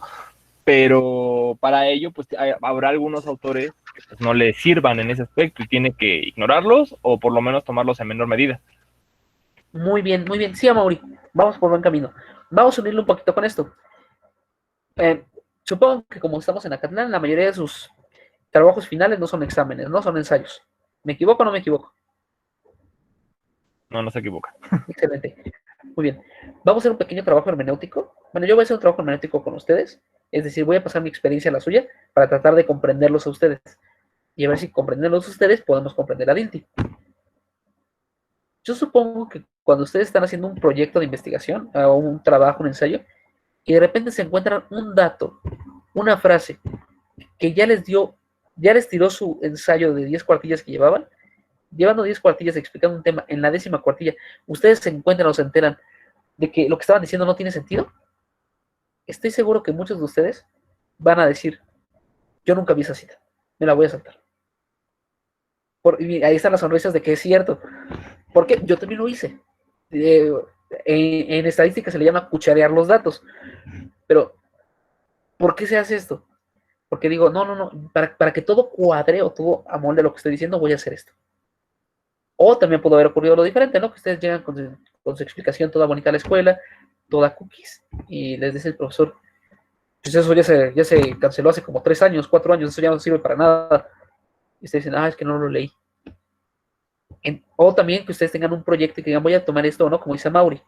Entonces, dentro del Dilthey, o Dilthey, podemos tener estas 3 cosas. Podemos considerar que es un ser malévolo, que oculta datos para que todo cuadre. Podemos considerar que es que le faltó lectura. O podemos considerar que hay un proceso de interpretación sobre la interpretación en el cual él está obviando algunos pasajes para que todo cuadre y todo cuadre en su interés. Si tomamos esos 3 Dilthey, o esos 3 Dilthey, ¿cuál es el correcto o cuál es el verdadero?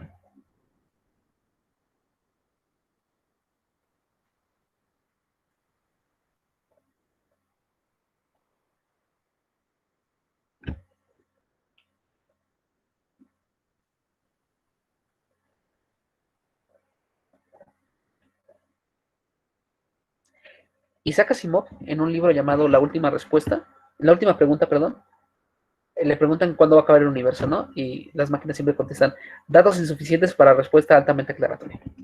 Más o menos es lo que a usted le está pasando, porque les pregunto así al aire, y todos dicen, no, pues es que, ¿cómo va a ser? Eso que están haciendo ahorita ya es un trabajo hermenéutico. Y ya es analizar los 3 Dilthey imaginarios que existen y buscar cuál de los 3 es el que más se amolda a la realidad. Y lo que más se amolda a la realidad es lo que más se amolda al contexto dado. Por ejemplo, y quizás me puedan ayudar con esto. ¿La esclavitud es buena o es mala?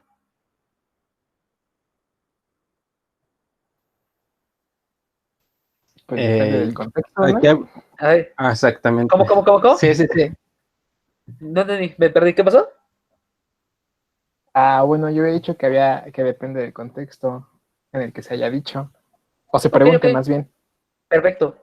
Para ustedes personal, díganme, ¿ustedes quieren tener un esclavo? ¿Sí o no? Sí. Ok, Abril dice que sí, está muy bien. Bien para nosotros que no somos esclavos por el momento. Amaury dice que no, Jordi, piénselo. Ahora, supongamos que vamos por los que dijeron que no. Muy bien, Abril, por ser honesta. Supongamos los que dijeron que no. Vamos a leer la política de Aristóteles. Y Aristóteles dice textualmente, ¿existen esclavos por naturaleza? ¿Cómo explican eso?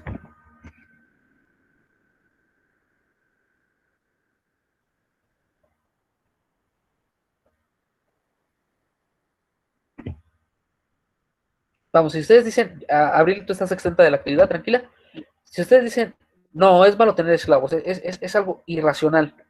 Y después les preguntan, ¿y crees que, miren, imagínense el meme de Bob Esponja cuando está cuando está Patricio con el villano, creo que es la mantarraya o algo así. Imagínense, ¿no? Entonces ya está, y le dice mantarraya, tú dices que la hermenéutica, ese fue un lapsus verbal, tú dices que la esclavitud está mal, sí, y dices que Platón nunca se equivoca, es correcto. Y Platón escribió, y Aristóteles escribió que la esclavitud es natural. Me parece comprensible. Entonces hay una contradicción en tu pensamiento, ¿no?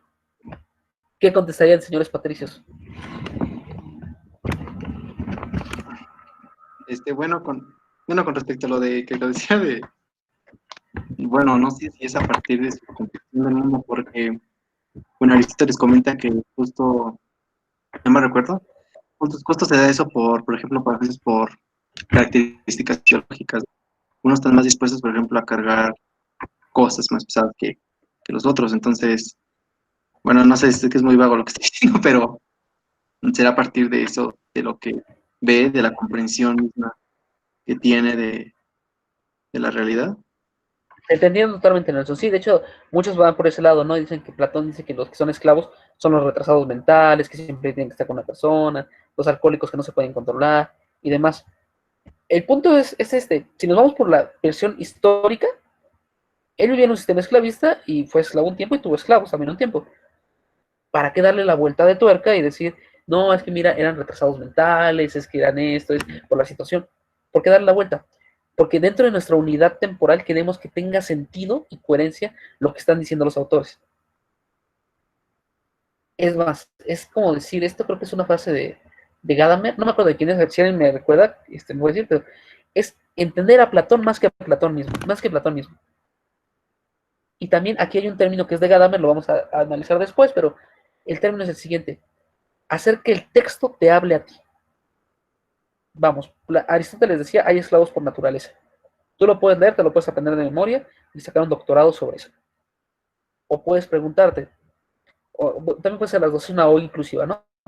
O puedes preguntarte, eso que decía Aristóteles, ¿cómo aplica para mí, hombre del siglo XXI? Y ya es un trabajo un poquito más interesante. ¿Actualmente existen esclavos por naturaleza o no existen esclavos por naturaleza?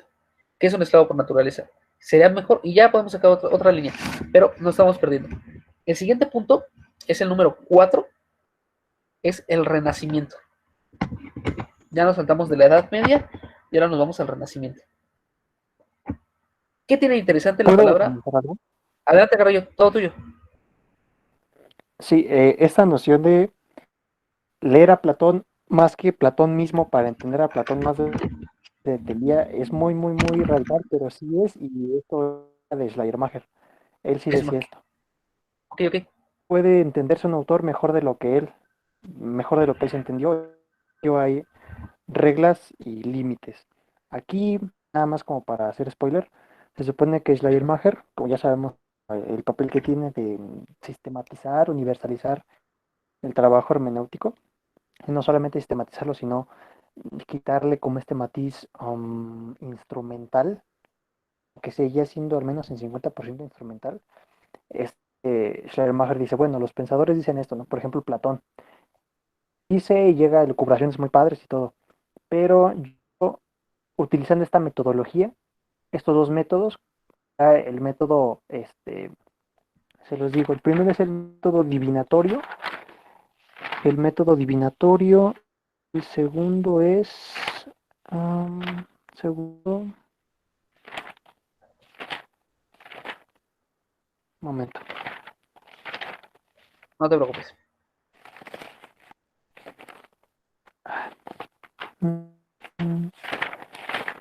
Antes de que lo encuentre, se supone que este Schleiermacher sí se puede comprender al autor más de lo que él se comprende, o mejor, simplemente porque yo tengo la herramienta, el método bien delimitado sobre el cual trabajar. Digamos, yo tengo el bisturí que me permite hacer esta dirección del pensamiento de Platón que ni siquiera él podía trabajar. La misma distancia que tengo con respecto a Platón me hace, digamos, tomar ventaja, porque tomar al pensamiento de Platón, digamos, un poquito desde fuera, el panorama externo. Un segundo. Sí, el método divinatorio en alemán es Divinatorisch, y el método comparativo es Comparativ. Primero es descubrir por conjeturas algo oculto, vislumbrar, distinguir, acertar aquello oculto cuando se presentan nuevas situaciones, términos o conceptos. O sea, es lo más el ámbito, digamos, romántico, porque sabemos que Schleiermacher también está encuadrado en esta tradición romántica.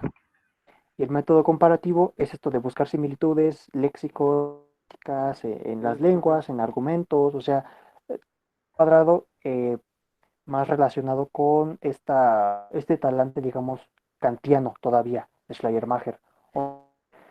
Tenemos en Schleiermacher estas dos nociones, que es método divinatorio, es apegado a ideales, digamos, de Schlegel, del romanticismo, y el método comparativo, que es el análisis casi científico del texto, pero apegado casi a como si fuera un estudioso de literatura. Y esto lo retoma de varios de sus maestros, de Wolf. O sea, ya sabemos que hay como 15 Wolf en la historia de la filosofía alemana, pero uno se apellidaba Wolf y el otro era Friedrich Ascht. O sea, los dos eran como... Ascht era y este Wolf era helenista, pero los dos utilizaban, digamos, uno y otro método, y pues de eso surgió como este Schleiermacher. Pero sí, para tener como la referencia, el que decía esto de se puede entender más de lo que Platón se entendía, lo dice Schleiermacher. Ok, muchas gracias, Carrillo. Ok, excelente, excelente, excelente. Miren, vamos con el Renacimiento.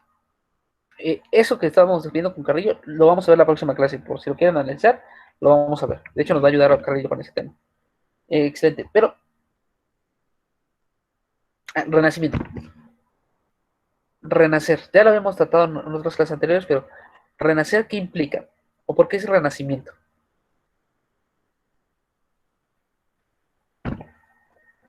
¿Qué es lo que renace?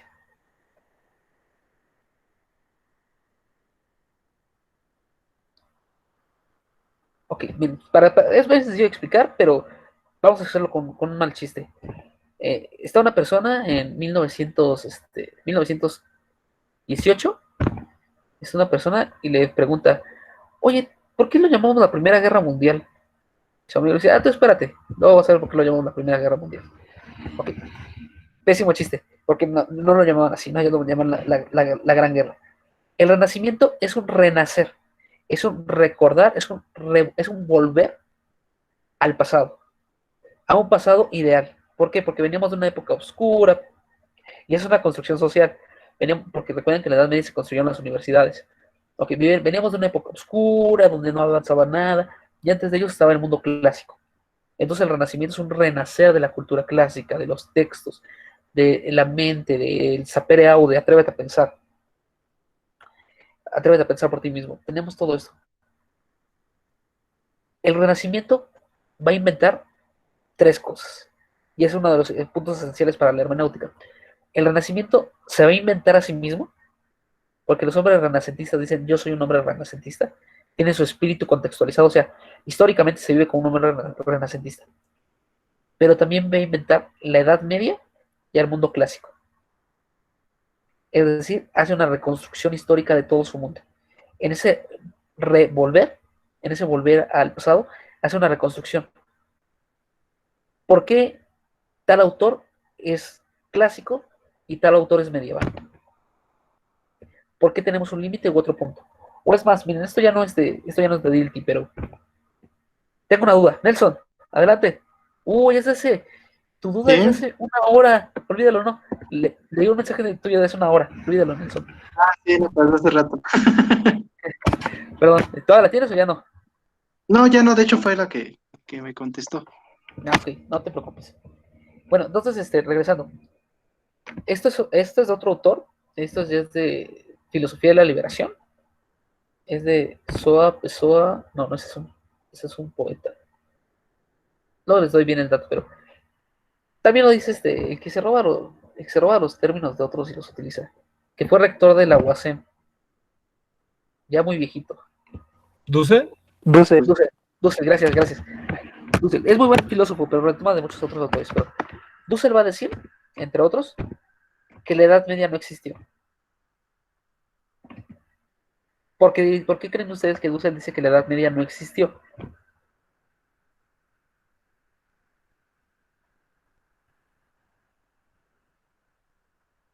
Ok.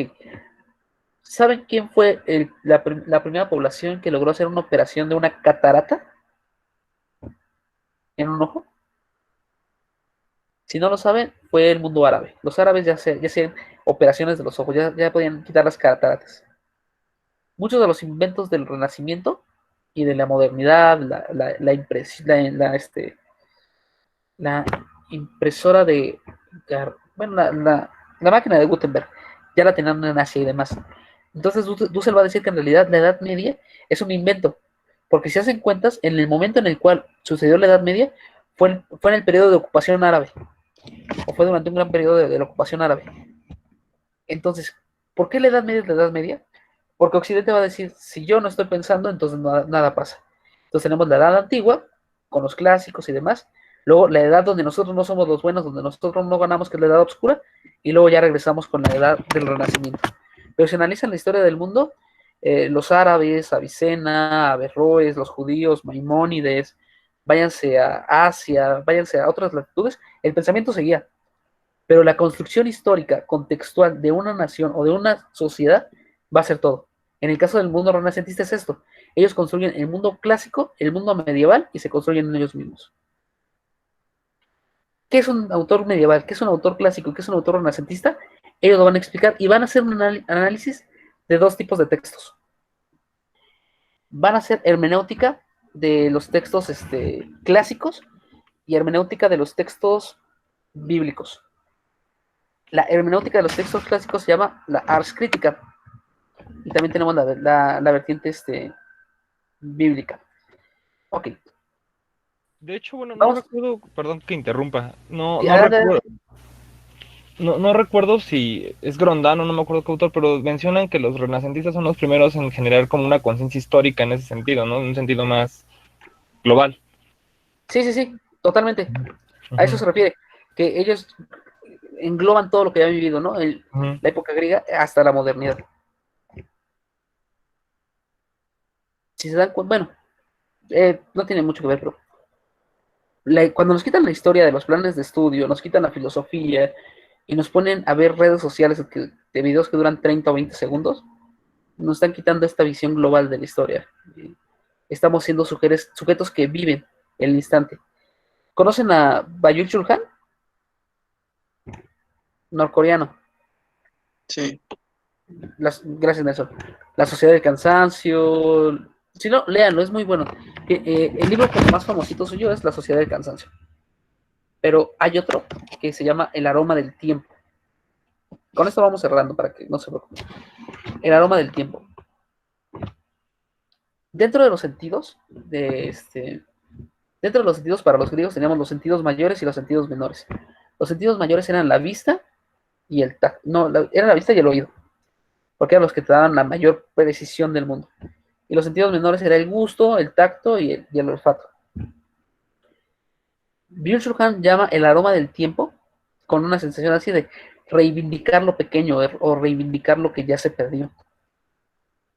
No, quizás a ustedes les haya pasado o lo recuerden, que entran a algún lugar o a algún punto y lo huelen y dicen, yo trabajé aquí o yo estaba aquí. Si no, les puede llegar a pasar. Yo trabajaba en Donceles, ahí al ladito de donde está el libro de Aura. Yo trabajaba ahí en una librería que se llama El Tomo Suelto, si alguna vez llegaron ahí. Y el sujeto que limpiaba ahí siempre limpiaba con Fabuloso Rojo. Entonces yo cuando voy a esa librería, lo primero que mi sentido se despierta es el olfato. Y yo digo, ah, huele a Fabuloso Rojo. Y se me regresa todo el tiempo, toda la vivencia. Byung-Chul Han utiliza esta vinculación con el olfato para decir que el tiempo no solamente es algo que pasa, sino algo que vas viviendo y algo que tiene su propia metafísica, su propio contexto, su propia estructura. Cuando le quitamos esa continuidad histórica al tiempo, dejamos de tener una vida o dejamos de tener este aroma del tiempo por tener tiempo asincrónico, tiempo muerto. Imagínense que ustedes están en ¿qué lugar ahorita está siendo bombardeado en el mundo? No sé, ¿es Israel, Gaza o...? Armenia. Armenia, gracias. Entonces vamos a suponer que ustedes van a Armenia por esto que se llama turismo de alto riesgo. El turismo de alto riesgo es vas a lugares peligrosos, no vas a Chernobyl, vas a Armenia y demás. Tú vas, ves cómo caen las bombas, ves cómo caen todo, y después de eso te regresan a tu hotel y ya dices, ¿por qué no hay refresco en mi buffet? Y te enojas. Byung-Chul Han dice que eso es vivir el tiempo asincrónico, ya histórico. ¿Por qué? Porque mientras que para una persona de Armenia, lo que está viviendo en la guerra, mañana lo va a vivir y lo vivió en el pasado y lo está implicando totalmente, para el turista que fue, simplemente fue un momento aislado, fue una vivencia. La vivió y se fue. Y dice Byung-Chul Han que eso que vivió esa persona en ese turismo de alto riesgo es lo que normalmente estamos viviendo en la modernidad. Ya no es que tengamos un proyecto histórico, cada día me voy reinventando, me voy reestructurando. Y en este reinventarme y reestructurarme he perdido una línea histórica de unidad. Y ya todo da lo mismo, porque ni siquiera yo tengo una identidad o un principio que me esté definiendo. Entonces hay que recuperar el aroma del tiempo. Y el aroma del tiempo es esto de los renacentistas, de recuperar toda la historia para darle un punto. Por cierto, les voy adelantando, en algún momento, ya casi como unas 2 semanas, van a tener que escribir su biografía para que vayan pensando. Una de las grandes labores que puede hacer una persona en su vida es hacer su biografía. ¿Por qué? Porque es un círculo en el cual tú tienes una comprensión total de ti mismo. Lo hacían los estoicos, las otras personas, Dilthey lo busca mucho, y es una comprensión de ti. Y es más, háganla, ahorita van a hacer el ejercicio, no ahorita, dentro de 2 semanas van a hacer el ejercicio, y guárdenla. Cuando la vuelvan a ver dentro de 10 años, se van a dar cuenta que ese sujeto que lo escribió y ustedes, aunque son el mismo, ya son diferentes. El mundo cambió. Ustedes van en séptimo, ¿verdad? Bueno, séptimo. Se supone. Okay. Bien, recuerden lo que siempre dicen, ¿no? Es la carrera de filosofía, no filosofía la carrera. Entonces, ahí llévense la campachana. Entonces, recuperando, yo cuando estaba en ese semestre en séptimo, yo era un neopositivista lógico, pragmático, sí, literal, me ponía a hablar con cualquiera, les sacaba los pseudoproblemas, los pseudojuicios y destruía todo el argumento. Si me dijeran en ese momento que en la actualidad me dedico a Gadamer, a Heidegger, y andar leyendo el I Ching y las cartas del tarot para interpretar la conciencia, miren, ese sujeto está loco. Pero es algo así porque es una reinterpretación. Si han visto la serie de Carbón Alterado, es lo que le pasa al protagonista cuando se ve, porque son cierres de unidades y los vamos a ir viviendo. Pero bueno, ya no les hago el cuento más largo. Miren, de tarea de la clase sincrónica, que es lo mismo, no también se las voy a apuntar ahí, pero vamos a leer hasta la página 80. Que ya ustedes pueden decir, hasta la 80, pero si apenas voy en la 30. El libro está traducido a alemán-español, entonces esas 80 hojas son 40. Y la mitad son de notas del autor, entonces son 20. Entonces, son poquitas hojas. Ok. ¿Dudas, preguntas, chicos? Profesor, yo metí su materia en altas y bajas, y de hecho no había podido entrar porque, pues no sé, no responde la contraseña. Y una compañera me hizo favor de mandarme el link para entrar a donde publican la clase en línea, pero sigo sin poder entrar a Classroom y dice que la contraseña está mal. Ok. Tú espéranos aquí tantito. ¿Alguien más tiene dudas? Sobre la tarea que tenemos pendiente de la clase, de las clases pasadas, ¿eso entonces se entrega hoy o se entrega hasta el domingo, como fecha límite? No, tienen hasta domingo a las 11:59. Es más, lo voy a cambiar de una vez para que ya dejen de preocuparse por eso. Ok, ¿qué otra cosa, chicos? Ok, si ya no hay más, chicos, son libres. Nos vemos la próxima clase, o sea, el próximo miércoles, y el lunes hacen sus actividades. Si tú estás viendo este video en YouTube, por favor, realiza las actividades de la plataforma y no olvides hacer tu escrito de la página. Si lo estás viendo y no estás tomando mi clase, no lo tienes que hacer, no seas ñoño. ¿Ok? Ok, tengan bonito día, chicos. Hasta luego. Gracias, profe, hasta luego. Gracias, igualmente. Hasta luego. Serrano, tú te quedas, por favor. Gracias. Chao. Bye, bye, bye. Bye, bye, bye. Ahí estuvo mi participación.